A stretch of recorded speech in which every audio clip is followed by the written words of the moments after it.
पीले दांत वाली बहू। रंजना कभी ब्रश नहीं करती थी।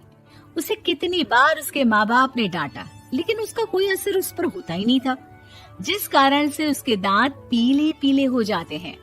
शादी के बाद अरे बहू, वैसे तो तुझ में कोई कमी नहीं है, पर तेरे दांत इतने पीले कैसे हैं बेटा? कैसे मतलब? कोई सर्जरी थोड़ी ना कराइए। वो तो क्या नाम, मैं ब्रश नहीं करती थी तो पीले हो गए। अब क्या करूं? यार ये क्या है, क्यों माँ से लड़ रही हो? लड़ रही हूँ? अरे मैं लड़ रही हूँ या ये बोल रही है कि दांत पीले हैं, पीले। अरे तपस्या थोड़ी ना की है इन्हें पीले करने के लिए। बकायदा ब्रश नहीं किया है 20 साल तक, तब जाकर। छी, कैसी बात कर रही हो? ये उस वक्त तो पीले नहीं थे जब हम लोग तुम्हें देखने आए थे। अरे तब साफ करवा लिया होगा डेंटिस्ट के पास जाकर। अब देखो कैसे पीले पीले लग रहे हैं। फिर शुरू हो गई पीले पीले पीले। अरे पीले तो तब भी थे जब मेरे हाथ का रसगुल्ला उड़ा उड़ा कर खा रही थी और बोल रही थी, लड़की नहीं गुणों का खजाना दे रहे भाई साहब आप। खैर, अब वो लोग करते भी तो क्या करते, पीले दांत वाली बहू पल्ले पड़ी थी तो झेलना तो था ही। एक दिन कीर्तन में रंजना गाना गा रही थी। अरे कमला बहन, माँ का द्वार है, यहाँ तो सब शुद्ध होकर आते हैं, फिर अपनी बहू को ब्रश भी नहीं करवाती तुम। दूर से पीले पीले दांत भक्ति में बाधा उत्पन्न कर रहे हैं। अरे कोई 2 साल के बच्चे थोड़ी ना लेकर आई हूँ मैं बहू बनाकर। अच्छी खासी लड़की है, अरे कैसे करवाऊं ब्रश? ये तो उसे खुद करना चाहिए ना। अब माँ बाप तो इसके जैसे तैसे निपटा दिए, ये नहीं सोचा कि सास कैसे संभालेगी। अगले रोज बहू कहती है, अरे क्या हो गया, मंदिर नहीं जाना क्या? कीर्तन का वक्त हो रहा है। मेरी मधुर वाणी से कान्हा जी जागते हैं और सोते हैं। आप तो जानती है ना उनकी भक्ति में कितना मन लगता है मेरा। वो क्या है ना, तबीयत ठीक नहीं लग रही है मेरी, आराम करूंगी मैं। तबीयत ठीक नहीं लग रही? अभी तो मिथुन के गाने पर नाच रही थी आप, और अब बोल रही है कि तबीयत ठीक नहीं लग रही। अरे भक्ति में मन लगा लो सासू माँ, ऊपर जाना है, क्या मुंह दिखाओगी आप? हाँ, सास को बहू की बात पर गुस्सा आ जाता है। मैं क्या मुंह दिखाऊंगी, इसकी चिंता तो ना कर, समझी? अपने मुंह की चिंता कर, जो ये पीले पीले दांत लेकर हर जगह पहुंच जाती है। पता है लोग कितना मजाक बनाते हैं। ना जी ना, मैं नहीं जाना कहीं तेरे साथ। तो ये बात है। कोई ना, मत जाओ, मैं अपने कमरे में ही बैठकर भक्ति कर लूंगी। ऊपर वाला दांत थोड़ी ना देखता है, मन देखता है, भावना देखता है।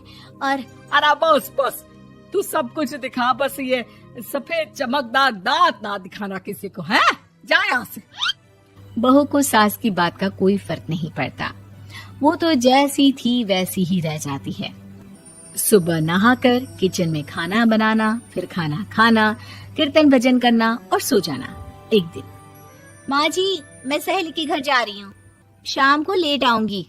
हाँ हाँ तो जाना, मैंने कौन सा तेरी आरती करनी है घर पर बैठकर। रंजना सहेली के घर जाती है जहाँ वो पार्टी में जाने की तैयारी कर रही होती है। अरे शिखा, कहाँ जाने की तैयारी कर रही है? मैं गलत वक्त पर आ गई क्या? अरे नहीं यार, उल्टा सही वक्त पर आ गया। मैंने ये साड़ी और ज्वेलरी निकाली है यार, शाम को इनके ऑफिस की एक पार्टी में जाना है। बताना कैसा लग रहा है ये सब? नहीं यार, इस ड्रेस के साथ तो वो वाली ज्वेलरी अच्छी लगेगी। हाँ हाँ सही बोल रही है, मैंने ध्यान ही नहीं दिया। वैसे तो हमेशा से मस्त फैशन सेंस रखती है। तो बड़ा जाती होगी ना पति के साथ पार्टी में। रंजना कुछ नहीं बोलती, बस सोचती है कि यार काश ये बात सही हो जाती, पर मैं क्यों नहीं जाती पार्टी में? क्या इन लोगों की कोई पार्टी होती नहीं होगी? रंजना घर आती है और रात में पति से सवाल करती है, एक बात बताइए, आप मुझे किसी पार्टी में क्यों नहीं ले जाते? क्या आपकी यहाँ ऑफिस में पार्टी नहीं होती? पति बेचारा क्या कहता कि दांत पीले हैं तुम्हारे इसलिए। अरे कोई पार्टी होती नहीं हम लोगों के ऑफिस में, तो कहाँ से लेकर जाऊं?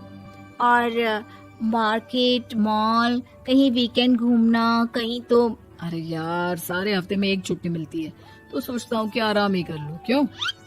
रंजना मन मार के रह जाती है। पहले कभी सास के साथ मंदिर जाया करती थी, लेकिन वो भी सास ने ले जाना बंद कर दिया। घर बैठी बैठी रंजना बोर हो जाती है। तभी उसे आइडिया आता है और वो मायके जाने का सोचती है। सासू माँ, 2 दिनों के लिए मम्मी के घर जा रही हूँ। अच्छा ठीक है, आराम से जा। और हाँ, माँ से कुछ अच्छी आदत सीख कर आना कि कैसे शरीर के हर भाग की तरह दांतों की सफाई भी जरूरी होती है, समझी? शुरू हो गई ना आप। वो लोग आपकी तरह नहीं है कि छोटी छोटी बात का बतंगड़ बना दे। उन लोगों के लिए मैं मायने रखती हूँ, ना कि मेरे पीले पीले दांत। रंजना माँ को बिना बताए उन लोगों को सरप्राइज देती है, लेकिन जैसे ही वो दरवाजे पर पहुंचती है, अंदर देखती है कि घर वाले कहीं जा रहे होते हैं। अब माँ, काश रंजना दीदी के दांतों वाली प्रॉब्लम नहीं होती तो वो भी हम लोगों के साथ चलती ना बुआ जी की बेटी की शादी में।